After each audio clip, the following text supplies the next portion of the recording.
Hello, everyone. Welcome to Sama, Sisters Against Mental Abuse. I'm your host, Misty, and today we have a dynamic woman on the show. She's an author, a youth worker, teacher, minister, recording artist. She hosts her own podcast, she does improv, and she's also writing a book. We have Miss Essie here today. How are you today?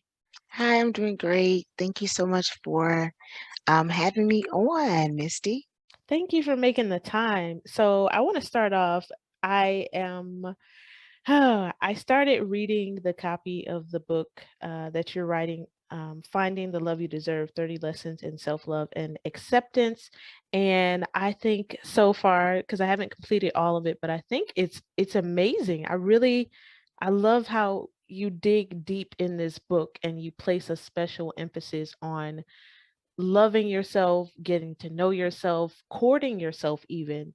And so, can you talk a little bit about that before we start? Sure. I First of all, thank you so much for your feedback about the book, and I just really wanted to focus on self-love, of loving ourselves, because a lot of times we are seeking love outside of ourselves, and it's very important that we love and accept ourselves before we expect anyone else to do that. And so I did want to use the book as a tool to encourage women to embrace themselves and to, just accept and appreciate everything that God has made them to be. I do have reflection questions about, how is your relationship with yourself? And it's really interesting because often our relationship with ourselves is the number one relationship that is neglected. It's not even mentioned.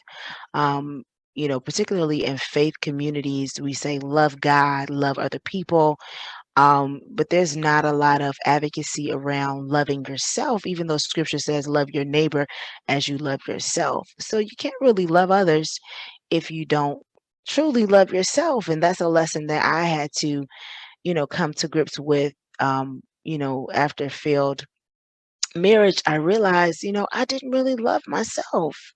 I didn't really accept myself yet. I was expecting a significant other to love me and to embrace me and to accept all of me when I hadn't really truly done that for myself. Yeah, yep. And you know what? That's something that I really hadn't noticed until you said it now. But yes, it does allude to, hey, we're supposed to love ourselves and we're supposed to love our neighbor as ourselves. So if it's telling you to love your neighbor as you love yourself, the expectation is that you love yourself a lot. But what happens if you don't love yourself as much? So Right. that's a really, really good point. So I know the book comes out on April 16th. That's next month. But what is it on Amazon? Like, where can we find this book? You can find it on Amazon primarily. Yeah, Amazon. Okay. So I want to get into your story because so we haven't really gone into detail. I did read a little bit about it in the book. So you were married to a pastor, right? And where did you meet him? Yes, I was married to a pastor and I met him at our church functions. This is an apostolic organization, and he joined the organization as a new pastor and with a new church, young pastor. And so of course everybody was really excited. There's somebody who's young, who's, giving their life to the Lord, who is into, service and, ministry. So that's how I met. I met him, at a church service. So, okay. Before we get into the story, what attracted you to him? Just, the average. I mean, if you talk to anybody in church, there's, women, church women in particular, myself included, are attracted to men with power, men, who have submitted themselves to God, or seemingly have submitted themselves to God. So for me, the attraction was his desire, to serve the Lord, seemingly. I mean, he was passionate about serving God and loving God, and he also was very charismatic. People seem to love him. I mean, I have no idea, but that was one of the things that kind of drew me. You can kind of sense someone's energy, um, and so that attracted me to him. That he loved God, and then he was a leader. He was a leader, he had a lot of leadership qualities. Um, and so, yeah, I'm a leader myself. So, being attracted to a leader, that's common. That two leaders would be attracted to each other. But I just, yeah, it was quite a long list. But I think most of all was just that he was in leadership, and as a young person who has a passion for God, a lot of times it's very challenging to find someone with that same passion um, in church, because a lot of young people are just not interested in giving their lives to the Lord wholly. And so that was one of the things that attracted me, that he did. He had given his life to the Lord in order to become a leader, in church at such a young age. Okay, so this guy's in the church, you're in the church, and you guys are attracted to each other. Tell me what the beginning of the relationship looked like. So first of all, he was like at every service that I was at. It seemed like he was at like every single service that I was at. I saw him a lot, but I never approached him or reached out to him. But I remember one we were at a service and the service was over and he like asked to talk to me, and I was like, okay, this is kind of weird because I never, I knew about him because he joined the organization, so everybody was really excited. All the leaders were so excited, and so I knew his name, of course, because they were always announcing, like they would announce the leaders that come in and things like that. And so he asked me, we had a conversation. And he said that he wanted to get to know me better. He wanted to take me out on a date. And so I just was like, okay. I'm like, wow. So I was like, okay, let's do it. And so that was really how we first met, like formally, where, he actually talked to me. We actually talked to each other. Okay, and so you went out on this date, and he's charming, charismatic. So did you see any red flags like in the beginning stages? Yes, I saw a lot of red flags. I saw a lot of red flags. So we went on the first date. Of course, I was like, I'm telling you, like when I think about it, I could like when people say that hindsight is 2020. Like I was so um like I spiritualized everything, because I was 28 at the time, and I was in the church all of my life, so at 15, I was born again at 15. So at 15 years old, I really said, I'm giving my life to God. I'm living my life a certain way with certain standards. And I really didn't have any, like, I didn't date. I didn't have a boyfriend. Like I was just like, really, in my opinion now, um, just like unbalanced. I didn't the whole social scene. I had like friends, but I wasn't really deep into the social scene. So in my opinion, there were a lot of gaps of development, that I felt like, I needed to grow in. But anyway, um, we the dates that we went on were like church services. Like they weren't real dates. Like let me get to know this person. Let me get to, spend some time with this person. Let me, and then he was a pastor too. So I went to visit his church. I met quite a few of his church members. And so one of the things that really caused me, like one of the red flags I noticed was he didn't have really healthy boundaries with his church members. And so I was concerned about that, and Ooh, I wait, talked wait, wait. What? He didn't have healthy boundaries with his church members. How do you mean? he didn't have healthy boundaries with church members. So, um, a lot of his church members were mostly like, um, I don't know how else to say it. I probably can say, like, they were kinda like children, so okay, so this is the thing that concerned me. Most of his church members were, number 1, they were white, and then the other thing that concerned me was that, they were minors, they were minors.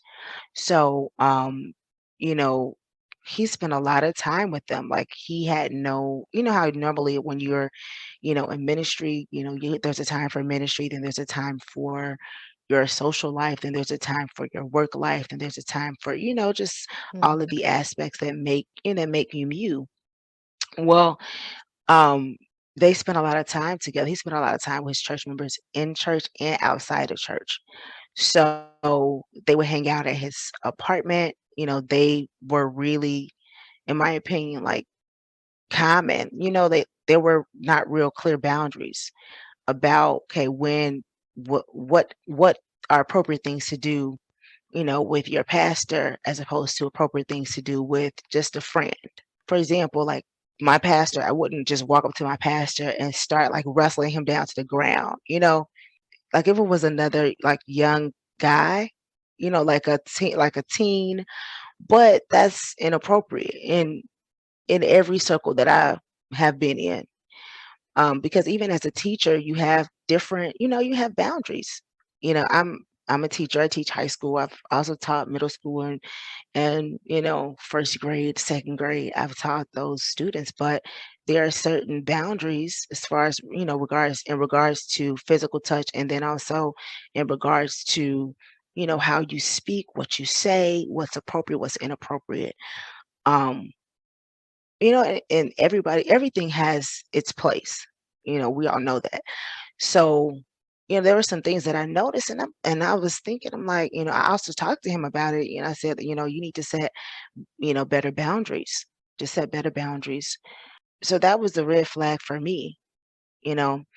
And then as we continued, going out, and we weren't like going out to like parties or going out to like social events.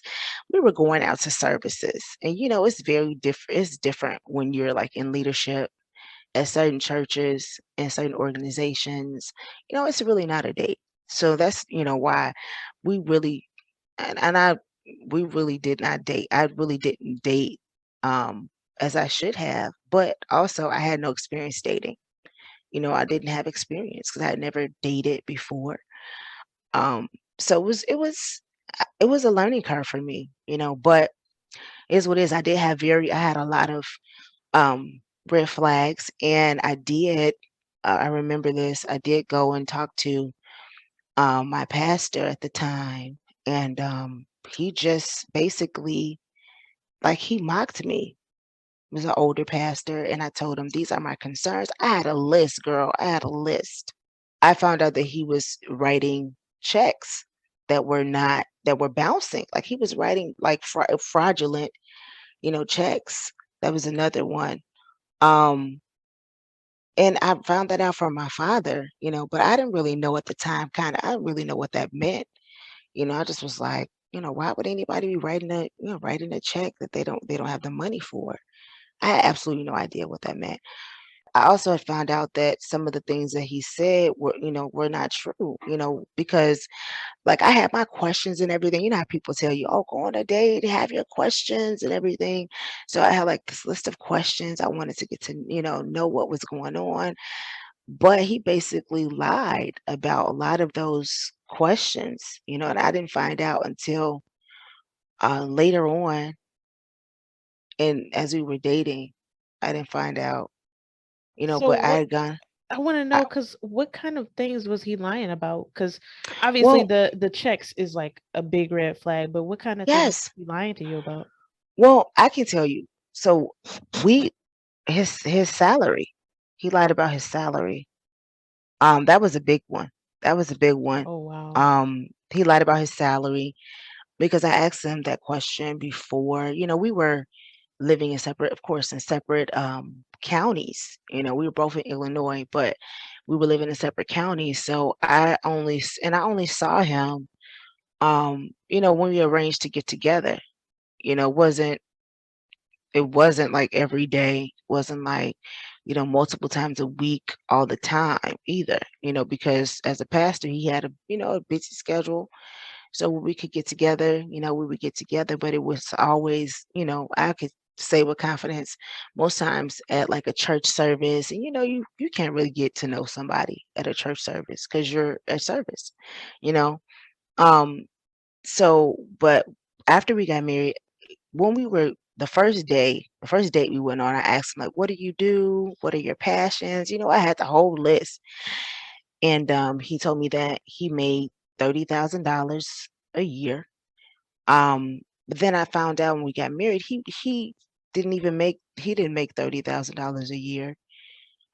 He was barely working, barely working because he was working on commission, and um they at that time, according to him, they were cutting his hours. Now, this is what he told me, you know, I never asked him for a check stub, and this is the thing, when you could be dating somebody, you could be asking all the right questions, but if you have no experience, you're getting answers, but you don't even know what to do with the answers. You have no idea, how to identify the red flag, or like I should have asked him for check stubs. Being smart, if we're preparing to get married, like there was so much idea. I didn't even like I had no idea. And here I was 28. I was good and grown, but I could have done that. I should have, now that I think about it, I should have done that. Like, hey, what's your credit score? I was totally oblivious. And I'm not saying it's all my fault, but I'm just, reflecting on my experience, and the reasons why. So here I am after we're married, and I discovered I'm like, he's not even working, like, not for real. Okay, so I want to take it back. So I have two questions. One, did a lot of his lies seem to be centered on finances? And then the second question is, I want to know, how did he treat you up to you all getting married? Did you see any red flags in his behavior toward you? I think it was like a facade. I think it was like a show, something that he felt like he had to do. Because, you know, you know what they say, you don't really know someone until you sleep with them, until you live with them, right? So once you live with somebody, like all of the that's all of you comes out. It's no more hiding. It's no more, faking. The facade really, dissipates when you are with that person, because you really get to know them. You learn them, their ways, you just all of that just kind of disappeared. And I'm like, man, he lied about a lot of stuff, that I really didn't discover until after we got married. And I was like, whoa. Um, what was your second question? So, how did he treat you up until the point where Oh, you all got married? Were there any red flags in his behavior? How was he? I think there were some red flags, but I think I didn't really, I kind of just accepted it. I just kind of accepted it. Oh, like what? So, okay, so for example, being, religious, right? Being religious and coming from a very traditional background. For example, my dad, like my mom and dad were raised apostolic, and like back in the day, they got married with watches, right? They got married with watches. They couldn't wear rings. It was just something that, the church didn't do. They didn't believe that they should wear rings, blah, blah, blah, right? So now, like my mom and dad, they have rings now, right? Because rings became okay. So it's like certain standards in churches or in the apostolic church anyway that were unacceptable years ago now are acceptable, you know. So he didn't, want to wear he wasn't gonna wear a ring. So I was like, okay, you know, that's traditional old school, but for me, that's a big deal. I'm like, nah, you need to wear your wedding ring. That's important. For me, that's super important. so for me, that was like, okay, this is something that's not good, but I knew where it came from. You know what I mean? Like I knew the history of it. So I was kind of like, okay, that can change. That's not a big deal. Or in the church that he came from, because he came from a church in another location, they really didn't celebrate holidays too much. But for me, I'm all about celebrating. So I'm like, okay. So, we had Valentine's Day when we were dating, and I was like, okay, I hope I'm getting something for Valentine's Day. So to me, that's a red flag. Like if somebody, doesn't celebrate love, but you do, like, there's something wrong with that. You should celebrate the love that we have, regardless of traditional ways of thinking, because our love is important. So he did, go out and he did the whole thing for Valentine's, got me, gifts, everything. We celebrated. But we had to like have a conversation about it. Like it was a big deal. So I felt like, looking back, that was a red flag. That was a huge red flag. But because of, where I came from, and because I also know, where that like train of thought comes from, then I was like, you know what, this could change. It's not that big a deal, you know. Okay. Um, So I kind of knocked you off track there. So you get engaged and you get married. Did he change? Did his mask, drop, so to speak? When did you realize that something was wrong? What kind of happened after that, after the marriage happened? okay, so let me say this before I tell you what I tell you about. I mean, I think this is huge, and I think a lot of women do this. So I did this.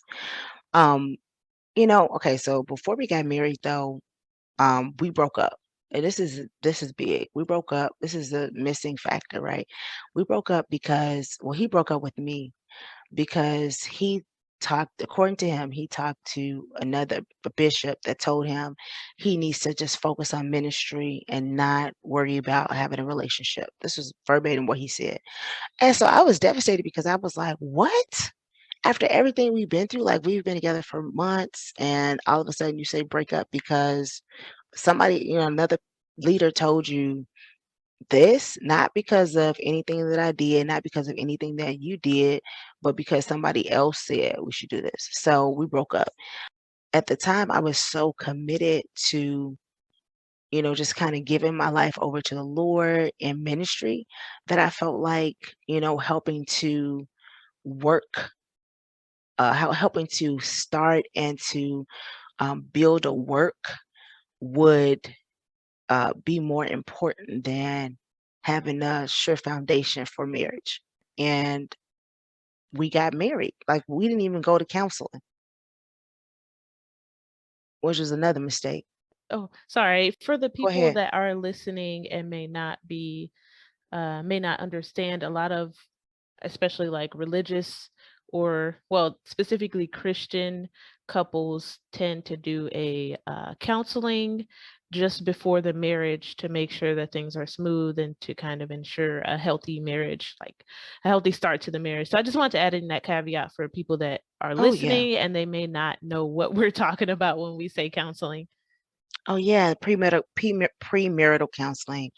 We skipped the premarital counseling only because, and this was also a mistake. I need to say this, only because we were um, abstinent. We were abstinent during our courtship, and you know, I wanted to be sure that we didn't have sex or we didn't become sexually active before we got married. So the whole idea, and this is propagated in a lot of churches, is to, hey, you know what, you don't need a long courtship because, you don't want to be tempted to, fall into sin, the sin of fornication before you marry. And so that's really kind of what happened in my case. I wanted to just go ahead and get married because I didn't want to like have a long courtship and then end up, falling, you know, falling into sexual sin. But I will say he did change during our um, during our marriage because I don't remember him ever treating me, you know, badly or saying negative words to hurt me other than breaking up with me. And I don't, at that time, it was just crushing. It was crushing because it wasn't anything that I had done. It was just something that he was listening to somebody else and really kind of throwing away everything I felt like that we had. But I don't remember him, talking negatively to me. I don't remember him saying, hurtful things. Um, before while we were courting, and it was like this was probably like 6 months, maybe. Like your dating phase was 6 months before you got married. Yes, I would say dating in air quote because how much can you date when somebody is in service in a church Mhm. service? You're Okay. sitting beside them, they're listening to music, you're listening to music, they're listening to the word of God, you're Right, listening you're to the word of not God. talking Like to you're each not other. talking, you're Right. not talking to each other, really finding out who that person is. Yet it's basically you're with the representative. Whatever they want you to see at that moment, that's what you see. Even if they pick you up, you know what I mean? Like it was in snapshots because we didn't see each other, you know, every day because we didn't live in the same location. So it really So wasn't dating at all. sorry. So you so when did he start showing you who he really was? So it sounds like after you all got married, that's Yes. when he kind of changed on you. Do you remember like maybe the first incident or how did it start? Um, it started when I started to hold him accountable for things. When I started to hold him accountable for his actions that were not cool. Um, then he became angry and he started to, say negative things and it just continued. So, um, as you might have guessed, he had a really bad problem with finances. He was just not good with finances. And so, and then two, we started to face challenges, in marriages or any relationship, you face challenges, particularly in marriage because you're together. Like that person impact everything that they do and say impacts you because now you're legally bound, and what they do impacts you. Um, so like I said, he wasn't really working when we got married, and that's after we said I do. That's when I realized like, whoa, he's not bringing in any money, and that's a huge deal. That's a huge deal. When somebody said they're bringing in 30,000, you're expecting 30,000 to come through the door in a year, and that's not even a lot, and that's nothing. I'm like, "Oh my gosh." So you're expecting that, and when that money doesn't come in yet, you gotta take care of, the house, then it's an issue. That cannot be avoided. You have to live on something, right? Um, and so in addition to that, I was making money and he was spending money. So you at some point you said, "Hey, you're not making a lot of money. You misled me on how much you're making. You're spending money and not bringing in any." And so you confronted him. What happened? So he wasn't working the hours that he said he was out making. He wasn't making the money he said he was making. I didn't find out until we got married. And then I would say probably a few weeks after we got married, he tells me he feels that God's leading him to come off of his job and do ministry full time. And I said, "What?" And I didn't really understand at that time. I didn't understand what that meant. I didn't understand. But I remember a former pastor of mine saying that something similar, he felt like, he felt a call for that when he was, married. And that was like back in the day, like way back in the day, like I want to say 1800s, but early 1900s or 1920s, something like that. It was a different day and time. So I said, you know what? I was trying to be open. trying to be, what do they say? Submissive. And that's very Mhm. controversial Oh yeah. word for several reasons. And I was like, you know what? Let's pray about it. But I want to, if you want to, want you to do what you feel that God wants you to do, blah, blah. And so he ended up, even though he wasn't working as many hours as he said, and he wasn't making the money that he was making from jump, he ended up resigning and supposedly working at the church full time. However, I'm funding all of this. And I didn't realize when I was saying yes, I really didn't realize what this meant. It meant that I was I was funding the church, and I was funding us. I was taking care of everything. But he was spending money. He was spending money like girl crazy, spending money on his members, spending money Wait, and spending your money on his members? spending my money, girl, spending my money more than quicker than I can Mm. make it. Spending my money quicker than I can make it, girl. And I was devastated. I was devastated because I was working for that money. Not only that, at the time um I was commuting. I was commuting for 2 hours, one hour there and 1 hour back, going to work 5 days a week. And I needed gas on several occasions. I looked at my account. I had just gotten paid, looked at my account, negative hundreds. Like it was to the point where it was crazy like that. Okay. And wow.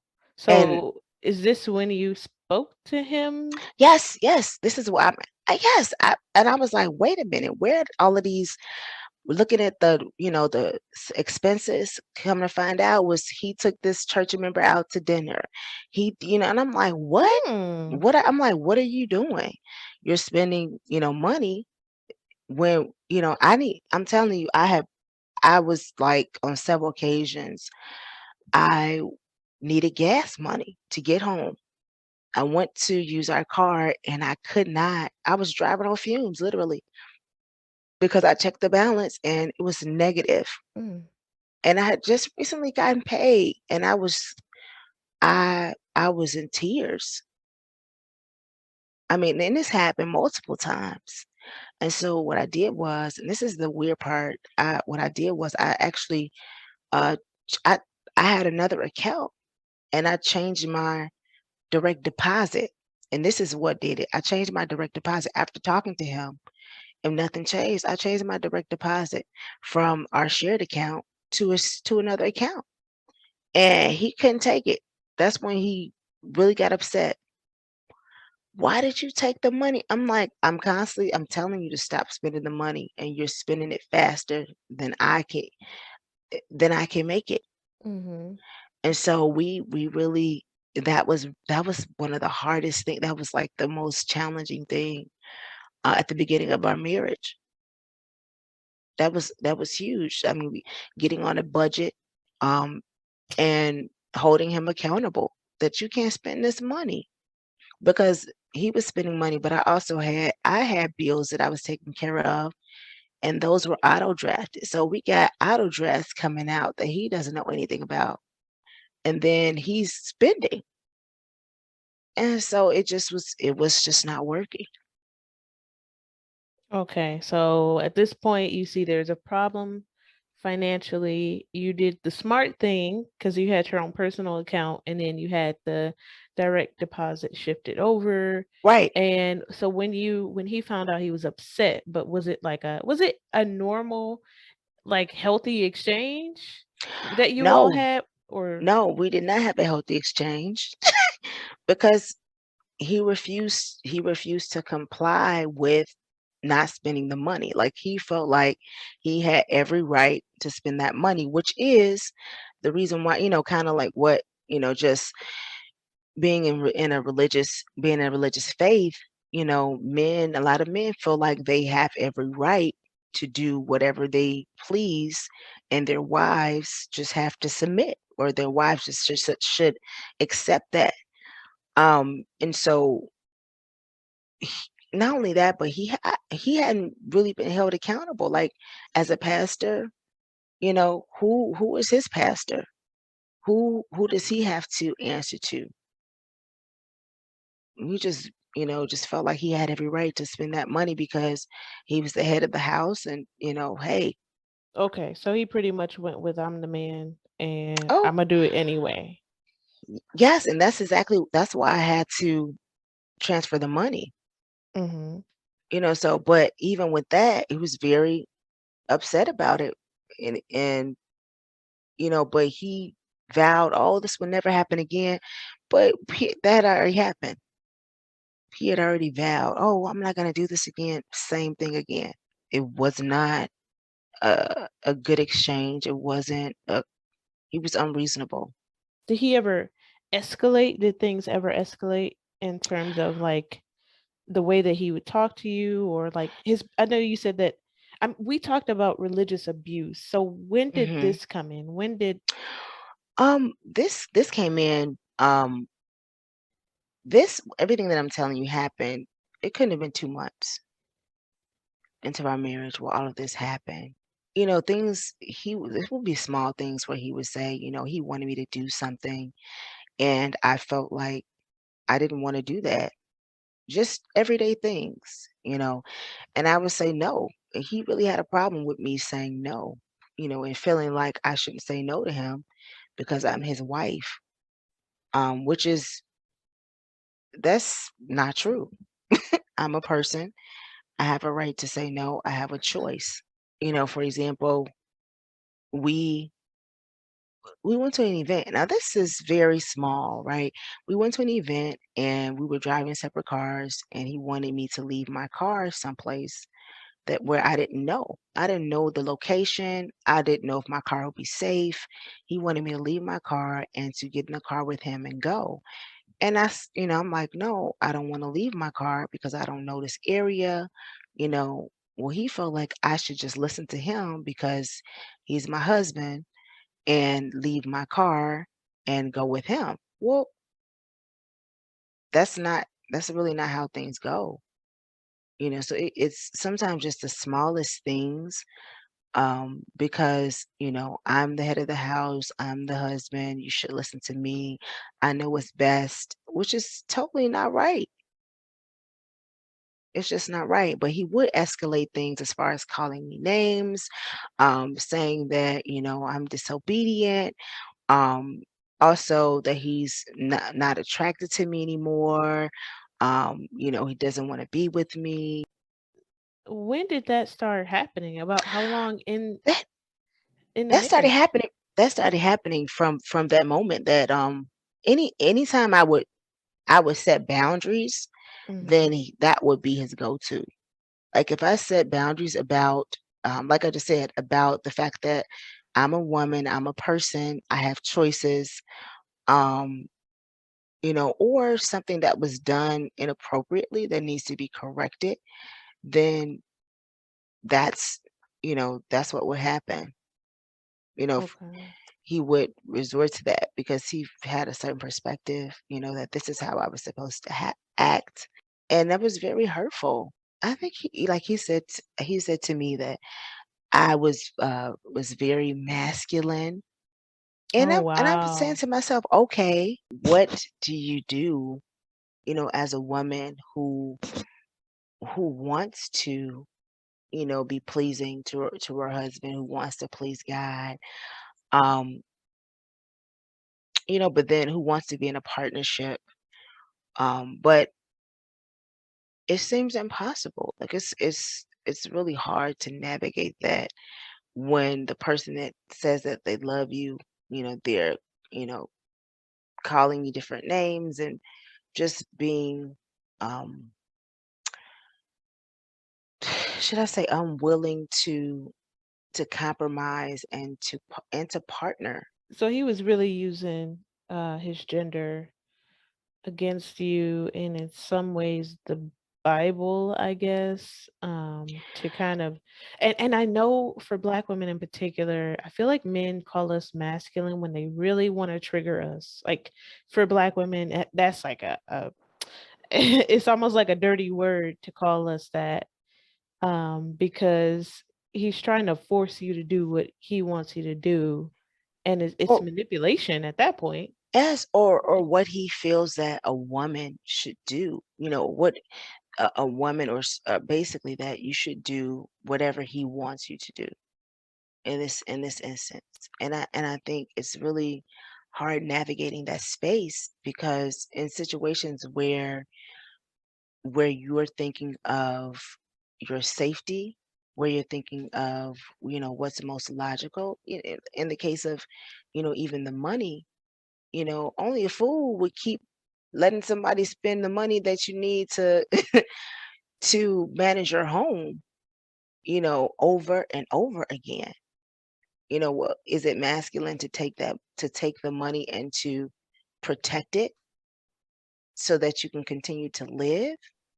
Like that's logic, that's logical. That's smart, right? That is something that you would hope that a leader in your home would think of. But in that case that didn't happen. So I mean it's a lot of, you know, a lot of situations, and I mean it was a lot going on in that marriage that W- should not have been going on.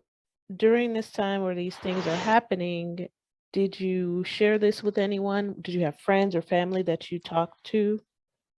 It was a really lonely time because I did not share it with friends and family. I did not share it um, because at that time I was hoping, number one, I was hoping that he changed. I was hoping that my marriage could survive.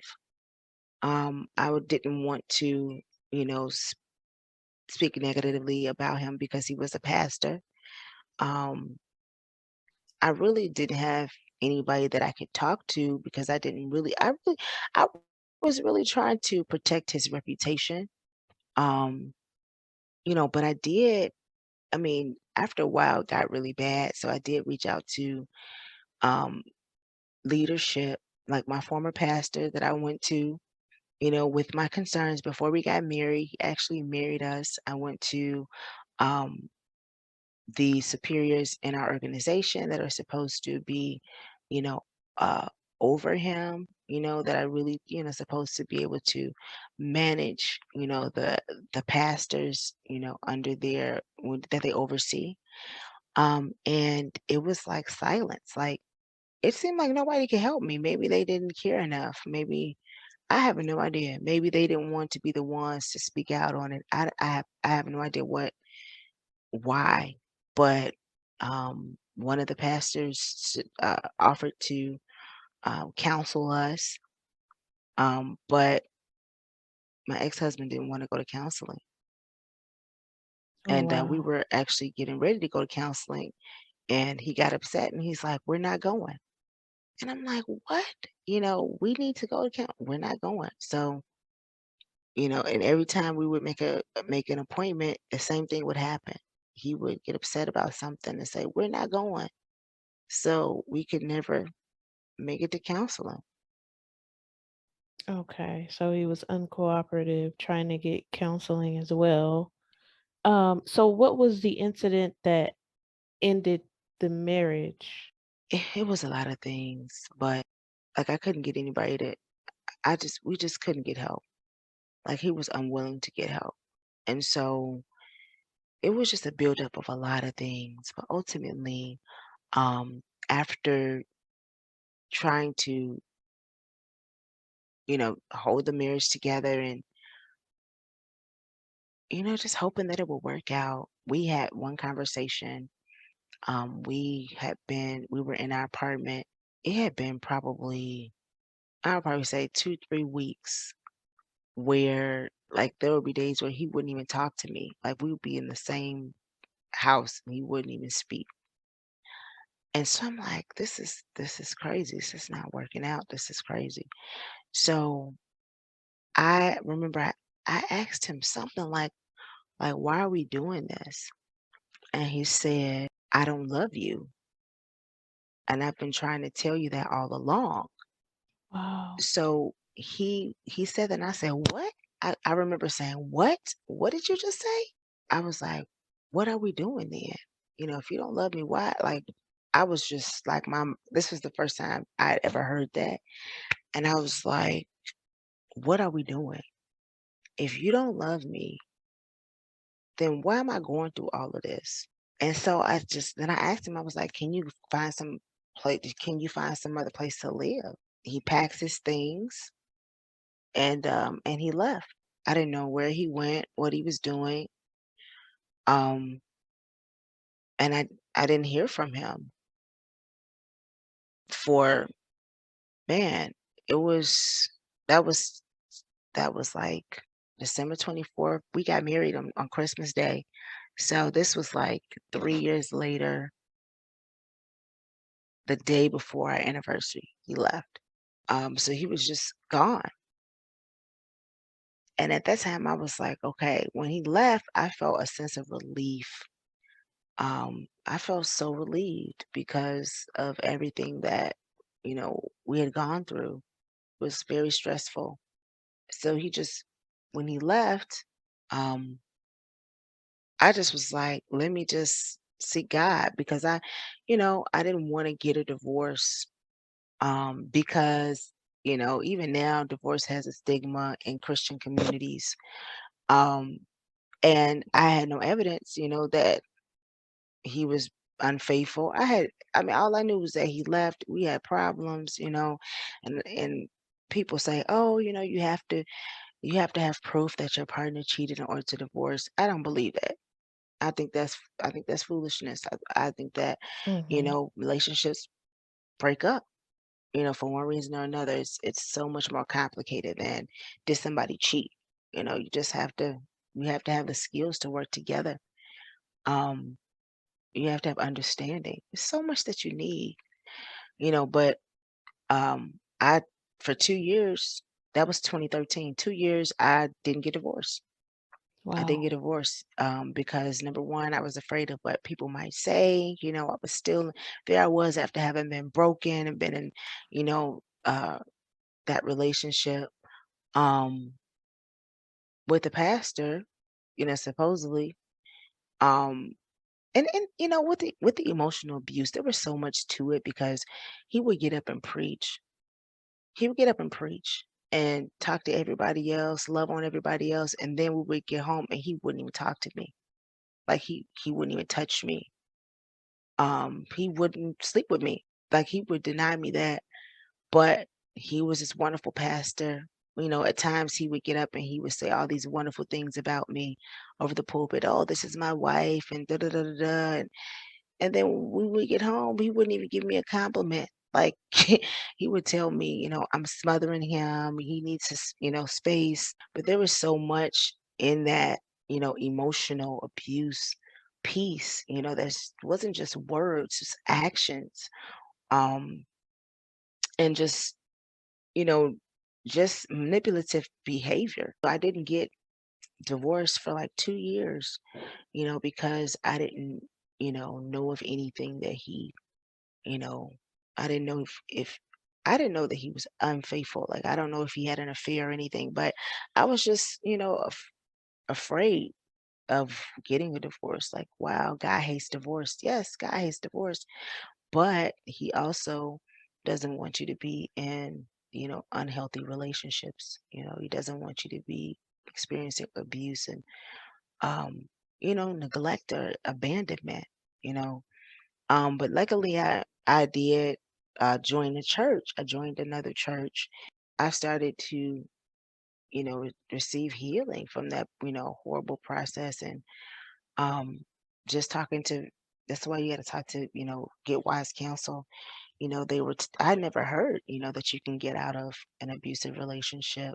But I talked to my pastor and his wife, and they were encouraging me, that I didn't have to stay in that relationship because I didn't know, where he was or what he was doing at that time. But from 2013 to 2015, I was still married to him. And I had so many companies call me and tell me I owed them money because of bills or debts that he had. and I was paying thousands of dollars because he didn't pay during that time. And that's when it hit me like, duh, if you're still married to him, if he has a debt, they're gonna come after you if he's not paying. So I'm like, "Nah, I need to get a divorce." Well, I'm glad you got out of it because, I mean, it sounds like you taking that journey was really, really important, and then you produced this book that is Mhm. very, very important as well, and I'm gonna keep reading it. So do you have any, like, last words or any advice that you want to share, especially for women that are in a religious community and might unknowingly or knowingly be dealing with, religious abuse from their partners? I have a lot of advice, but, the main thing that I wanna say is trust yourself. If you're in a situation that doesn't feel right and someone is saying things or, um, they have behaviors or, body language or expressions, whatever they're doing that's making you feel inferior or they're degrading you or they're hurting you or manipulating you, trust that. Because with emotional abuse, it just seems like it's so evasive. It seems like it's nothing. It seems like it's not that big of a deal. But you know how they're making you feel. And they know how they're making you feel too. But a lot of times we let things slide or you know, you might share something with someone and they're like, "Oh, that's not that big of a deal." Well, they don't know because they were not there. They were not the one that felt the impact of what that person said, or they felt the impact of what they did. Because I cannot tell you, I mean, I will never forget the things that were done, particularly, someone, when my ex-husband didn't touch me as someone who like physical touch is my love language. So I understand love, by being touched. And so when that person that you love and the person that the only person that can touch you, in sexual ways, with God's blessing refuses you, then like that's man, that's so painful. Like that is very abusive, like you're withholding love from someone to punish them. You're but, sharing that with someone else, they may say, "Oh, that's not that big of a deal." Or even, just someone purposely intending to hurt you with their words. You know, some people might say, "Oh, if they curse you out, that's not a big deal." No, that is a big deal. So just trusting yourself and knowing, this is not okay and I don't have to accept that. And then two, calling it out. Like, wait a minute, you know, you did this and this is unacceptable. I think those are, really two key things that, you should do. Just trust yourself and know if they're making you feel this way, your feelings are valid. It's happening. You're not imagining it. It's really happening. But also being courageous enough to say, you know what, other people don't understand, but I understand. So I'm going to move forward for myself. It's really hard to overcome certain ways of thinking, certain practices in religious communities. Um, and one piece of advice that I can say give is just search the word for yourself and look for a religious community that is um, contemporary and progressive and really understands social relationships and God's divine order for men and women, and then also for a household, you know. And I would say particularly the partnership that is marriage. A lot of religious communities don't understand that marriage is a partnership. A lot of people, a lot of men, and a lot of women don't really get it. That one gender is not more superior than the other. They're different, but they can work well together in a partnership and, without abusing women, but traditionally and historically, submission has been weaponized, you know, and women and used against women. That word has been used against women traditionally to uh, encourage and advocate that women accept whatever men give them. Um, and that's not what God intended. Scripture says, submit one to another. Of course, it says, submit, women, wives, submit to your own husband. But that submission is simply saying yes, but it's not necessarily saying yes to whatever. You're still a person. Women and men, you both have rights, you both have boundaries. Um, you both, have different standards and what you desire and what you don't. And so it's very important to have the right perspective. Even somebody that you're dating, talk about that. Talk about that because you might find out, wait a minute now, I think we need to stop dating because that impacts everything. Well, thank you so much for again making the time to come and speak with me today. And um, I'm gonna definitely make sure I keep an eye out for your book so I can share it and let people know, because it forces you to sit with yourself and examine the Hmm. relationship you have with yourself. So far, I'm halfway through it. Oh, So wow. thank you again, Essie, for coming on. And that's going to be our show. Hey, so for the people listening, as an end note, I would like to add in that Essie did find out a few years later on that the pastor, her now ex husband, had been accused of having underage pornography. And so I just wanted to add that note in here.